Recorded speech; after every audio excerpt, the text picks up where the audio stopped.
नमस्कार दोस्तों, ग्रामीण कोचिंग क्लासेस के ऑनलाइन यूट्यूब चैनल पर आप सभी का स्वागत है।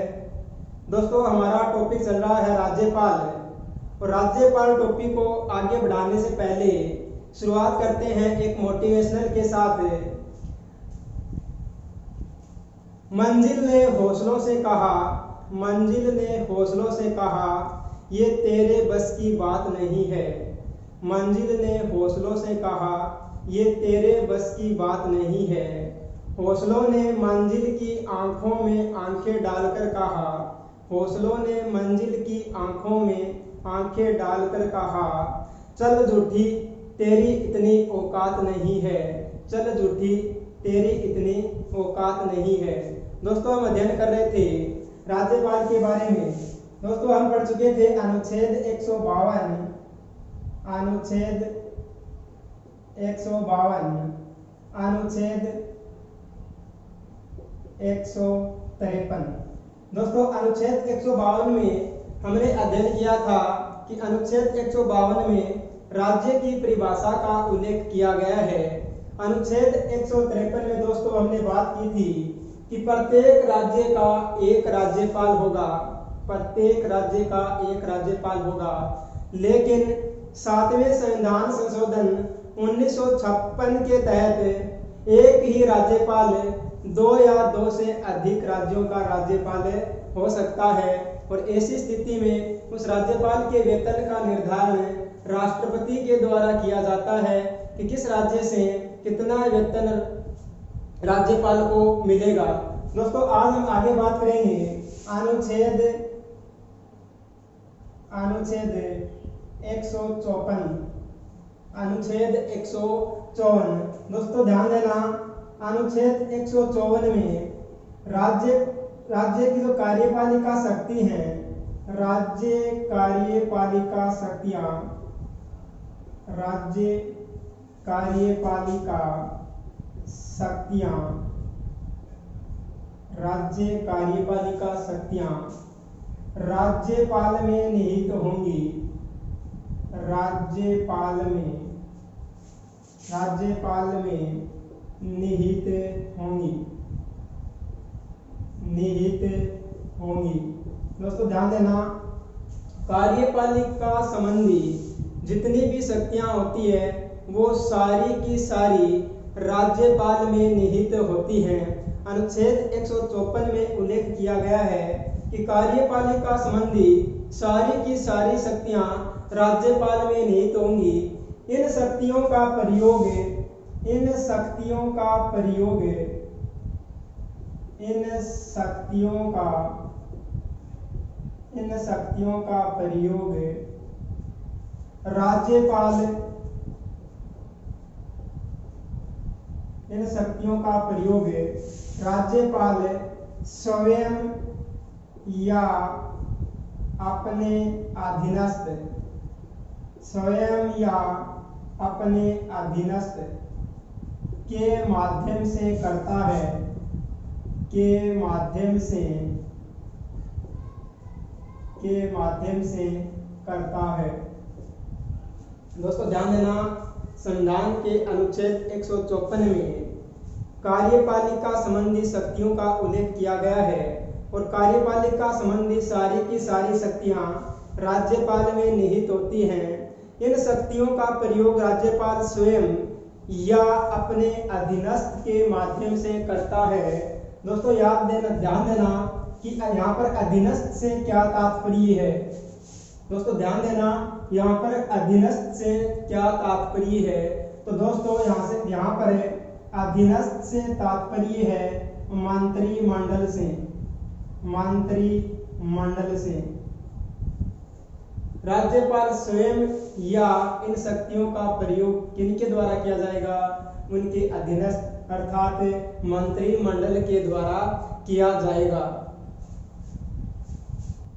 दोस्तों, आगे बात करते हैं अनुच्छेद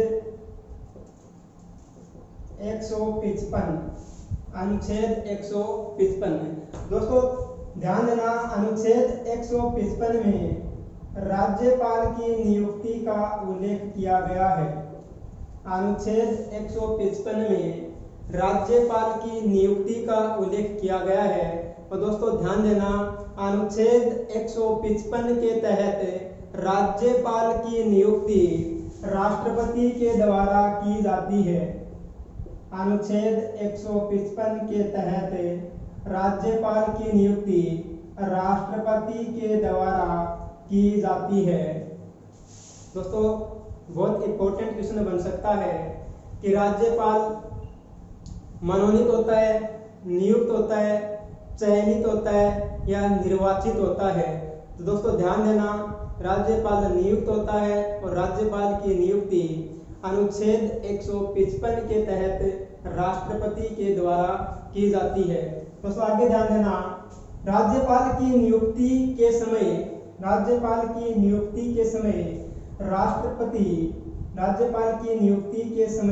राष्ट्रपति दो बातों को ध्यान में रखता है।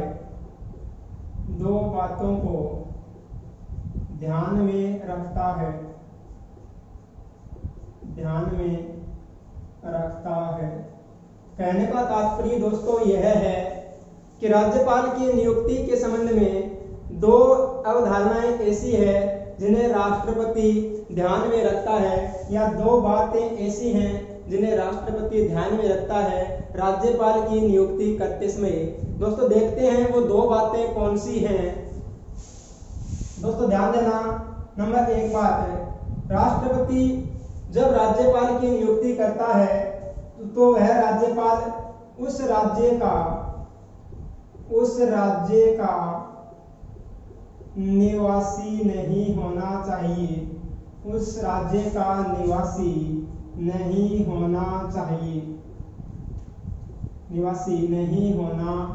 चाहिए। दोस्तों ध्यान देना, राष्ट्रपति जिस भी व्यक्ति को राज्यपाल के पद पर नियुक्त करता है तो यह बात ध्यान में रखता है कि वह व्यक्ति उस राज्य का निवासी तो नहीं है। ध्यान देना दोस्तों, राष्ट्रपति राज्यपाल की नियुक्ति करते समय पहली बात तो यह ध्यान में रखता है कि वह व्यक्ति उस राज्य का निवासी नहीं होना चाहिए जिस व्यक्ति को उस राज्य में राज्यपाल नियुक्त किया जा रहा है। दोस्तों आगे ध्यान देना, दूसरी बात हम बात करें कि उस राज्य के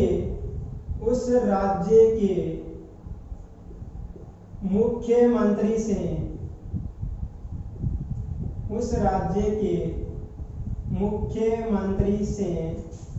परामर्श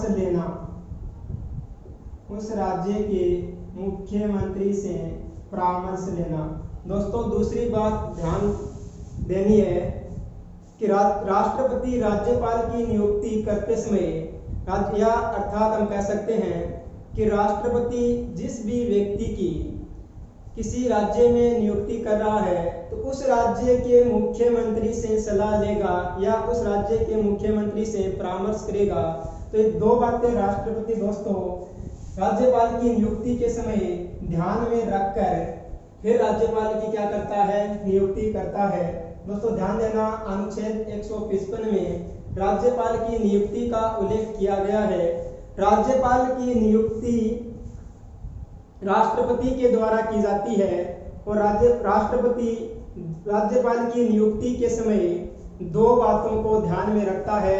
पहली, वह व्यक्ति उस राज्य का निवासी नहीं होना चाहिए जिसे उस राज्य में राज्यपाल के पद पर नियुक्त किया जा रहा है।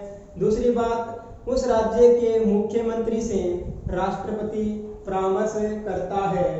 दोस्तों ये दो अवधारणाएं हैं, इनका उल्लंघन भी हुआ है। ये हमने दो बातें पढ़ी हैं, इनका उल्लंघन भी हुआ है। हम बात करें एक नंबर, दोस्तों हम बात करें एक नंबर की तो याद रखना डॉक्टर करण सिंह ये राज्यपाल थे जम्मू कश्मीर।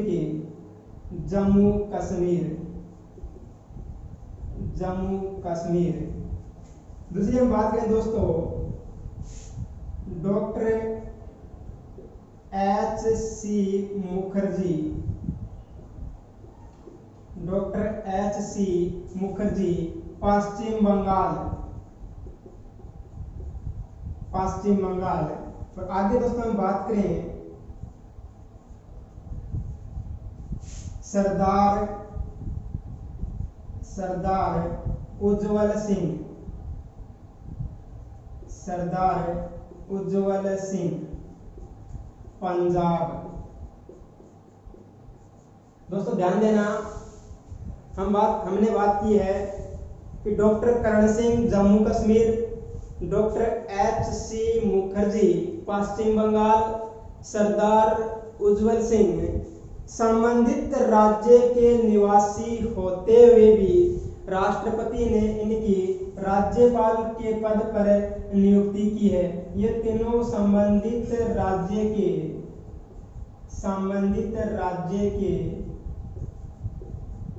निवासी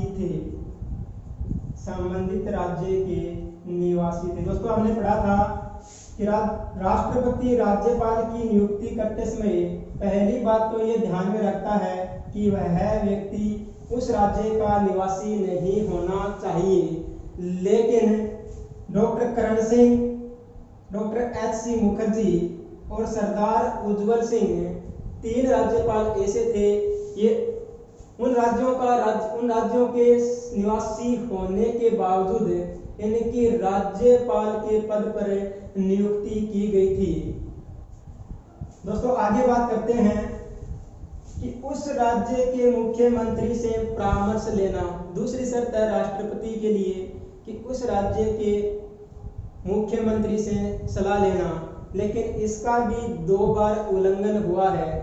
दोस्तों इस बात का भी 2 बार उल्लंघन हुआ है, इस परंपरा का भी 2 बार उल्लंघन हुआ है। हम बात करें 1981 ईस्वी में, 1981 ईस्वी में जम्मू कश्मीर 1981 ईस्वी में दोस्तों जम्मू कश्मीर का राज्यपाल जम्मू कश्मीर के राज्यपाल नियुक्त किए गए थे जगमोहन। उस समय जम्मू कश्मीर के दोस्तों मुख्यमंत्री थे फारूक अब्दुल्ला।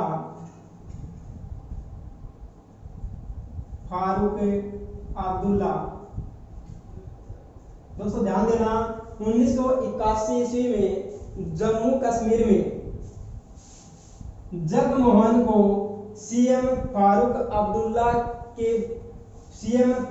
अब्दुल्ला से बिना परामर्श किए जगमोहन को राज्यपाल नियुक्त किया गया था राष्ट्रपति के द्वारा। दोस्तों ध्यान देना, ये अपवाद है। 1981 ईस्वी में जम्मू कश्मीर के राज्यपाल जगमोहन को नियुक्त किया गया था दोस्तों सीएम फारूक अब्दुल्ला से बिना परामर्श लिए। दोस्तों आगे बात करें 1988 ईस्वी में दोस्तों बात करें पश्चिम बंगाल में उस समय दोस्तों राज्यपाल नियुक्त किया गया था टी राजेश्वर राव। उस समय पश्चिम बंगाल के मुख्यमंत्री थे ज्योति बसु। दोस्तों 1988 ईस्वी में जब पश्चिम बंगाल में टी राजेश्वर राव की राज्यपाल के पद पर नियुक्ति की गई थी, उस समय भी पश्चिम बंगाल के मुख्यमंत्री ज्योति बसु से सलाह एवं परामर्श नहीं किया गया था। दोस्तों ध्यान देना, हमने बात की थी कि अनुच्छेद 155 में राज्यपाल की नियुक्ति का उल्लेख है। नियुक्ति राष्ट्रपति के द्वारा की जाती है। राष्ट्रपति राज्यपाल की नियुक्ति करते समय 2 परंपराओं को ध्यान में रखता है। पहली, वह उस राज्य का निवासी नहीं होना चाहिए, और दूसरी, उस राज्य के मुख्यमंत्री से परामर्श लेना। लेकिन दोस्तों हमने पढ़ा है कि 3 राज्यपालों की नियुक्ति की गई थी दोस्तों, वे उस राज्य के निवासी होने के बावजूद भी, और 2 राज्यपाल ऐसे हैं दोस्तों उनकी नियुक्ति की गई थी उन राज्यों के मुख्यमंत्रियों से सलाह लिए बिना ही राष्ट्रपति के द्वारा इनकी नियुक्ति की गई थी। दोस्तों आगे ध्यान देना, ये राष्ट्रपति की नियुक्ति की प्रक्रिया है, राज्यपाल की नियुक्ति की प्रक्रिया कनाडा के संविधान से ली गई है। कनाडा के संविधान से ली गई है। दोस्तों ध्यान देना, राज्यपाल की नियुक्ति की प्रक्रिया किस देश के संविधान से ली गई है? तो राज्यपाल की नियुक्ति की प्रक्रिया कनाडा के संविधान से ली गई है। अब बात करते हैं दोस्तों अनुच्छेद 156। अनुच्छेद 156। दोस्तों अनुच्छेद 156 में राज्यपाल के कार्यकाल का उल्लेख किया गया है। कार्यकाल, अनुच्छेद 156 में राज्यपाल के कार्यकाल का उल्लेख किया गया है। दोस्तों राज्यपाल का जो सामान्यतः कार्यकाल की बात करें तो राज्यपाल का जो सामान्यतः कार्यकाल होता है दोस्तों 5 वर्ष। दोस्तों दो तरीके से राज्यपाल के कार्यकाल के बारे में क्वेश्चन पूछा जा सकता है। पहला कि राज्यपाल का कार्यकाल होता है 5 वर्ष, 6 वर्ष, 4 वर्ष, 3 वर्ष। तो दोस्तों ध्यान देना 5 वर्ष। हम ऑप्शन के आधार पर यह क्वेश्चन करेंगे। अगला क्वेश्चन पूछा जा सकता है राज्यपाल किसके प्रसाद पर्यंत अपना पद धारण करता है? राज्यपाल किसके प्रसाद पर्यंत अपना पद धारण करता है? राष्ट्रपति के प्रसाद पर्यंत, प्रधानमंत्री के प्रसाद पर्यंत, संबंधित राज्य के मुख्यमंत्री के प्रसाद पर्यंत या संबंधित राज्य के मुख्य न्यायाधीश के प्रसाद पर्यंत। तो दोस्तों ध्यान देना, राज्यपाल राष्ट्रपति के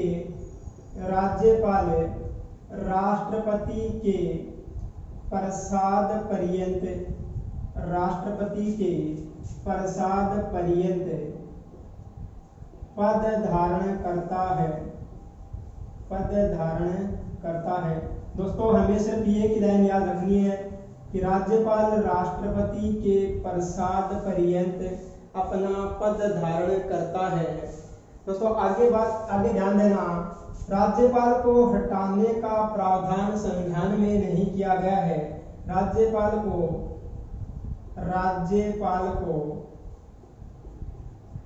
पद से हटाने का उल्लेख, पद से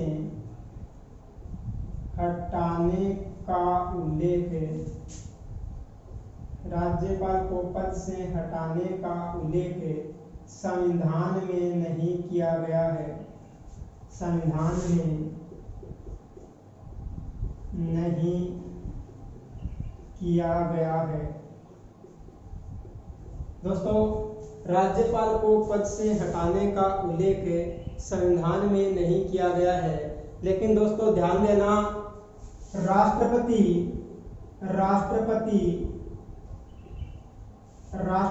के द्वारा राज्यपाल को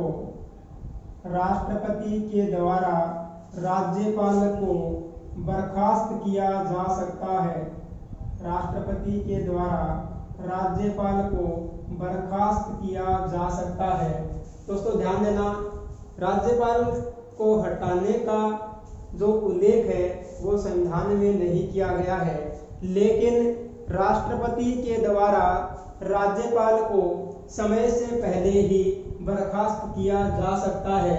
दोस्तों ध्यान देना, बात है 1980 की। हम बात करें 1980 देश में पहली बार 1980 में देश में पहली बार तमिलनाडु के राज्यपाल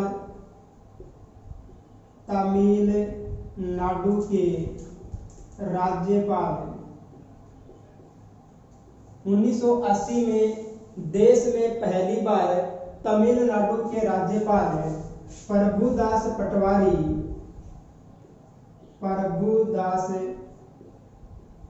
पटवारी को बर्खास्त किया गया था। बर्खास्त किया गया था। दोस्तों ध्यान देना, हम पढ़ रहे हैं अनुच्छेद 156।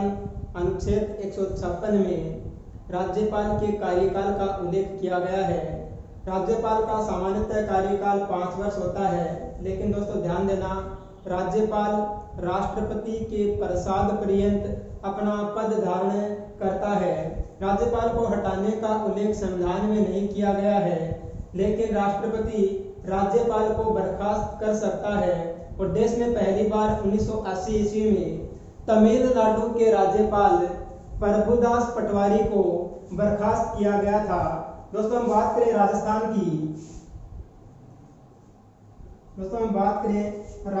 की। तो राजस्थान में 1981 ईस्वी में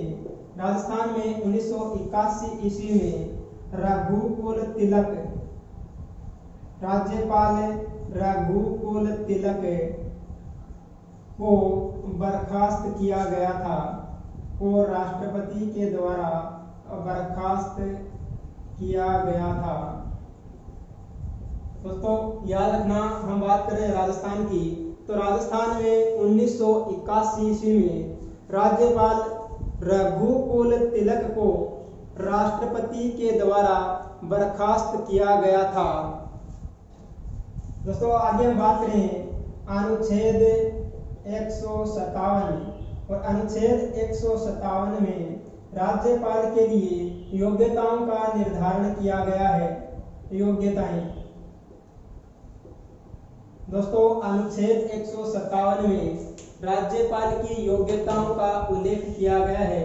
दोस्तों हमें दो बातें ध्यान में रखनी है योग्यताओं में, कि राज्यपाल, पहली शर्त क्या होगी राज्यपाल के लिए, पहली योग्यता क्या होती है, वह है भारत का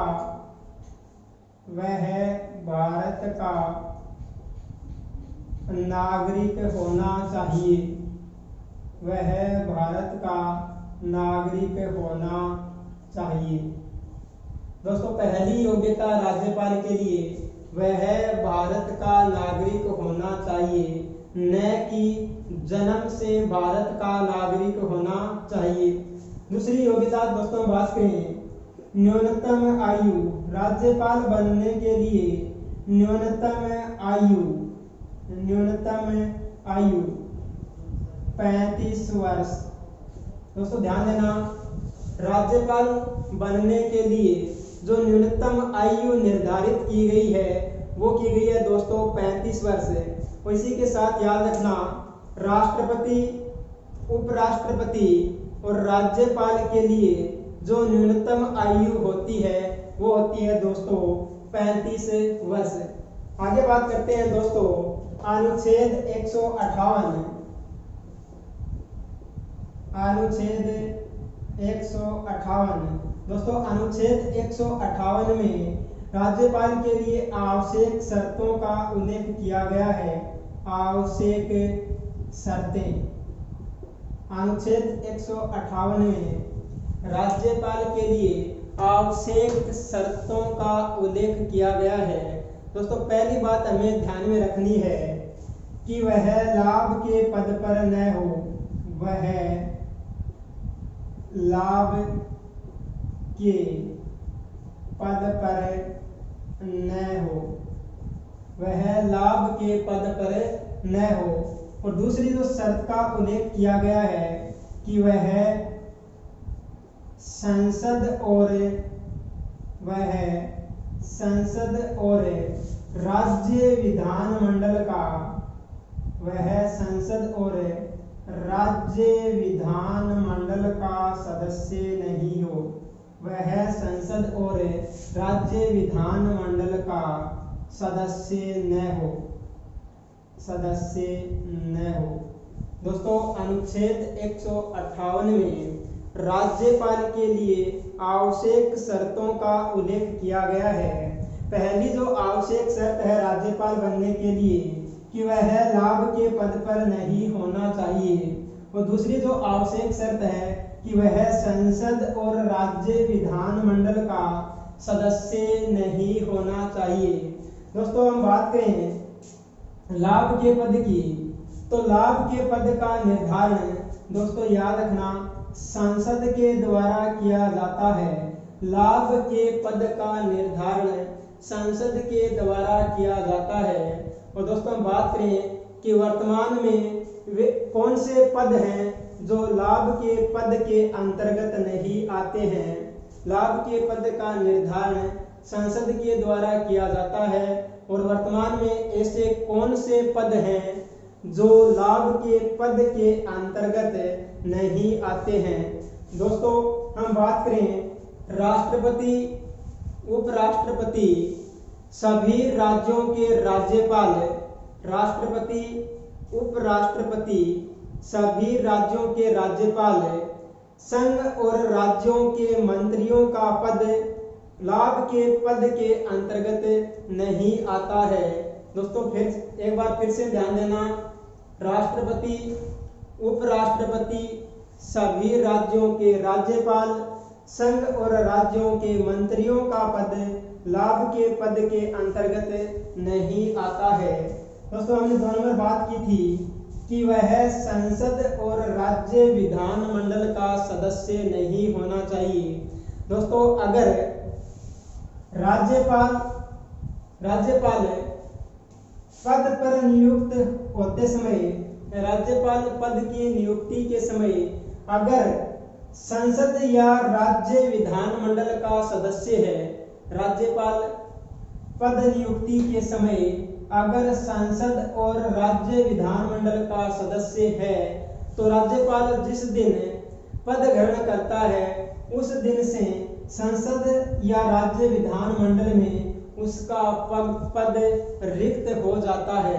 दोस्तों एक बार फिर से ध्यान देना, समझने की कोशिश करना। अगर कोई व्यक्ति राज्यपाल है और वह राज्यपाल बनने से पहले संसद या राज्य विधानमंडल का सदस्य है तो वह राज्यपाल का पद ग्रहण करने से पहले या जिस दिन वह राज्यपाल का पद ग्रहण करता है उस दिन से संसद या राज्य विधानमंडल में जो पहले वो सदस्य था वह पद यहाँ से रिक्त हो जाता है, उसका पद खाली हो जाता है। अब बात करते हैं दोस्तों आगे अनुच्छेद 159। अनुच्छेद 159 दोस्तों अनुच्छेद 159 में राज्यपाल की शपथ का उल्लेख किया गया है। अनुच्छेद 159 में राज्यपाल की शपथ का उल्लेख किया गया है। दोस्तों ध्यान देना, अनुच्छेद 159 के तहत, अनुच्छेद 159 के तहत उच्च न्यायालय के मुख्य न्यायाधीश के द्वारा उच्च न्यायालय के मुख्य न्यायाधीश के द्वारा उच्च न्यायालय के मुख्य न्यायाधीश के द्वारा राज्यपाल को शपथ दिलाई जाती है। दोस्तों प्रश्न आ जाए कि राज्यपाल को शपथ कौन दिलाता है, तो दोस्तों याद रखना राज्यपाल को संबंधित राज्य के उच्च न्यायालय का मुख्य न्यायाधीश राज्यपाल को शपथ दिलाता है। दोस्तों अगर ध्यान देना, अगर मुख्य न्यायाधीश का पद खाली हो या मुख्य न्यायाधीश अनुपस्थित हो तो ऐसी स्थिति में उच्च न्यायालय का वरिष्ठतम न्यायाधीश, अगर उच्च न्यायालय का पद रिक्त हो या उच्च न्यायालय का जो मुख्य न्यायाधीश है वो अनुपस्थित हो तो ऐसी स्थिति में उच्च न्यायालय का वरिष्ठतम न्यायाधीश उच्च न्यायालय का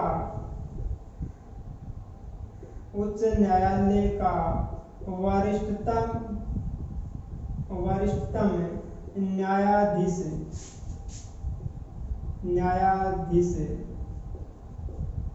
के द्वारा राज्यपाल को शपथ दिलाई जाती है, के द्वारा राज्यपाल को शपथ दिलाई जाती है। राज्यपाल को शपथ दिलाई जाती है। दोस्तों ध्यान देना, राज्यपाल को शपथ उस न्यायालय का मुख्य न्यायाधीश दिलाता है। अगर मुख्य न्यायाधीश अनुपस्थित हो या उसका पद रिक्त हो उस समय, तो उच्च न्यायालय का अन्य वरिष्ठतम न्यायाधीश राज्यपाल को शपथ दिलाता है। दोस्तों ध्यान देना, आगे बहुत इंपॉर्टेंट क्वेश्चन बन सकता है यहाँ से। दोस्तों याद रखना कि हम बात करें कि वर्तमान राज्यपाल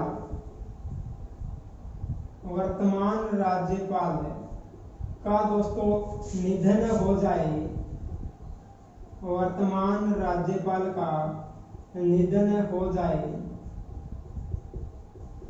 तो दोस्तों ध्यान देना, अगर वर्तमान राज्यपाल का निधन हो जाए या हम कह सकते हैं राज्यपाल की जो आकस्मिक रिक्ति हो जाए, राज्यपाल अपने पद से त्याग पत्र दे दे, राज्यपाल की मृत्यु हो जाए या राज्यपाल को बर्खास्त कर दिया जाए, तो ऐसी स्थिति में कार्यवाहक राज्यपाल के रूप में कार्य कौन करता है? अगर वर्तमान राज्यपाल का निधन हो जाए तो दोस्तों याद ध्यान देना, वर्तमान राज्यपाल का निधन हो जाए तो उच्च न्यायालय का मुख्य न्यायाधीश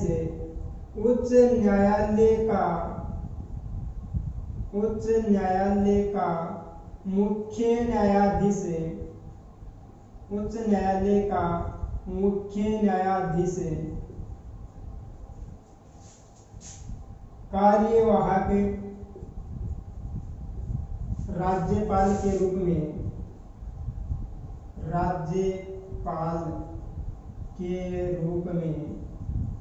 काम करता है। दोस्तों एक बार फिर से समझने की कोशिश करें।